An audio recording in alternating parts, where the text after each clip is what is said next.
Hi, it's Colin Cowherd. I started The Volume to bring you some of the most authentic voices in sports. While you're here, make sure you hit subscribe. Thanks.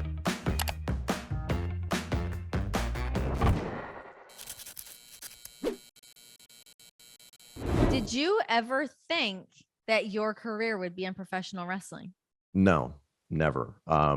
You and I have talked about it in that, like, when I graduated college, I was obviously trying to get into sports journalism, sports broadcasting, whatever.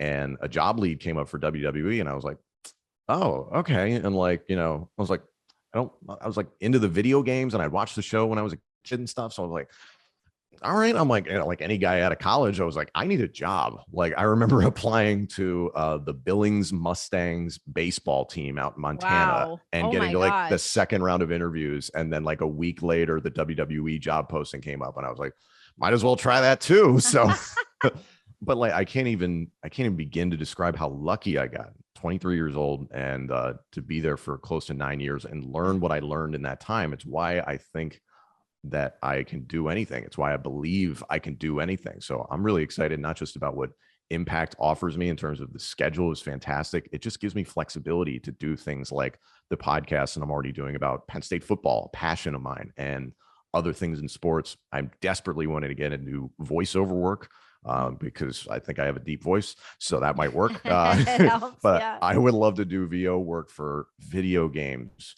TV, movies, anything like that. Like, there's just so many things that, because of the WWE schedule, you understand why they're like, we need you available all the time. So they take priority, and it's justifiable. Too. You get tired. You're working constantly. So even trying to like shoehorn things in, it's like, oh my gosh, am I going to do this, or do I need to like do my laundry and like eat a meal and take a nap? But I was like, I think I was definitely burned out by the time this past May came around. So like, to have 6 months away from wrestling was, for the first couple of months, it was like, oh God, like, cause you know what it's like when you're in it, you have to watch every show every week. So there's like 5 or 6 live or, taped, whatever, weekly shows in WWE that you're like, you have to know. And I'm glad that I was doing that, because summer of 2020, I was on 5 out of 6 shows because of the pandemic and COVID protocols. So I was glad I was prepared like that, but I was also like, this is too much. This is burned out. I'm absolutely burned out. So to take 6 months to just remove myself for a minute was really helpful. What are some of the biggest things you learned during those 9 years? What are some things that you'll kind of take with you onto like any other job that you do? Because I mean, I agree with you at 100% that like your time in WWE is it's so valuable. I mean, you really, it's a full education. I mean, from so many different standpoints, from a television standpoint, a performance standpoint, to traveling around the world. Like, I think I would what's the show where they travel around the world and do all the different challenges and shit? Oh, I don't even know, but I could see you on an Anthony Bourdain type show. Or that. Oh, Amazing Race. Thanks, James. Yeah. Oh, Amazing Race. Like, I feel like it's funny. John and I had that on the other day, and I'm like, dude, you and I would crush on this show. But what are some of the like valuable things that you think you take away from that time?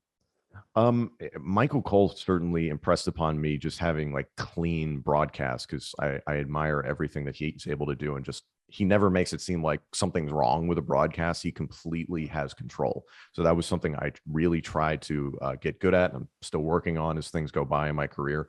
JBL taught me the value of people, and he taught me very early on. He was like, you need to get to know everybody on this crew.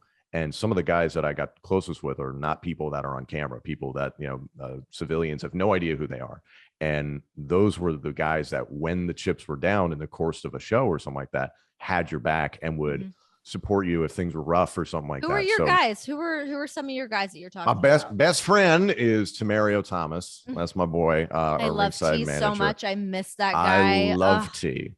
What a beautiful man he is. I miss him so much. I love him. Ibby, Tom Ibbotson. There were like 1,000 Toms that worked at WWE, so it was very confusing. But Ibby and I would just constantly mess with each other.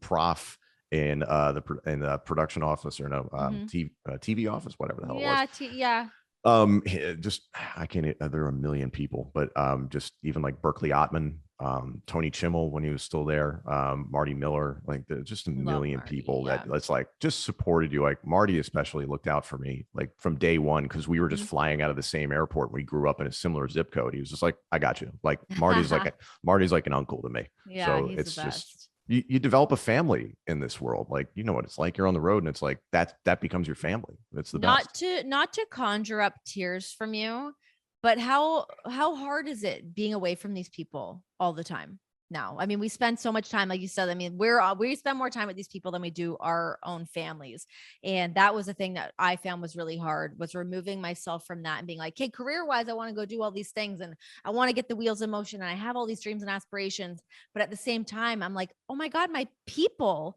Like Yeah. it's crazy. It really threw me for a loop. It was like, that was one of the hardest things about it, is like I've been really overwhelmed by the reaction, obviously when I was released, and then to the point that I was announced for Impact. Like the reaction, just like I don't understand it, and it was really cool. But like, Because I tweeted it, I gave you a little. I boost appreciate out you there, doing but- that. Thank you. You have a billion followers, so thank you for doing that. But like seriously, I was just it just makes you appreciate all these people, and to have that network like reach out to you when things are good and when things are bad. Like I had plenty of people checking on me for months just to be like, how you doing? What's going on? What's happening in your life? You know, you see the game or something like that.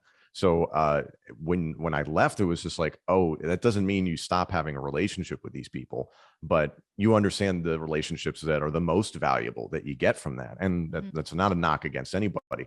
But do you remember Shane Wasserman? Yeah. In the truck?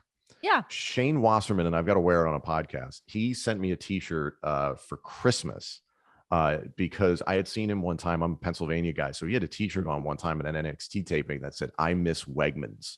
And if you've ever been to a Wegmans supermarket, they're the freaking best. I used to work in one in State College, Pennsylvania. So I was like, where did you get that t-shirt? So he reached out to me when I got released, and then he sent me this t-shirt like out of the blue. Like I get a package that says Wasserman, Minnesota. And I was like, do I know somebody in Minnesota? And I open it up. I'm like, oh my God. Like it was just so thoughtful. So it's so funny. It's just so nice to have that network of people. And then I find as I get older that relationships are about effort.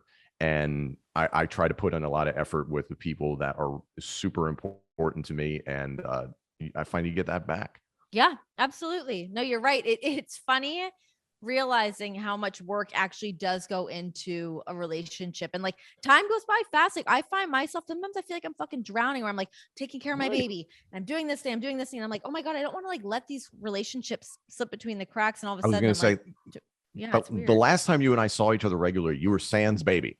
Yeah. So I cannot imagine how your life has changed and how you try to balance all of that. Oh, I have no idea. I don't know. It's a lot of iced coffee. It's a lot of iced coffee, naps when you can get them.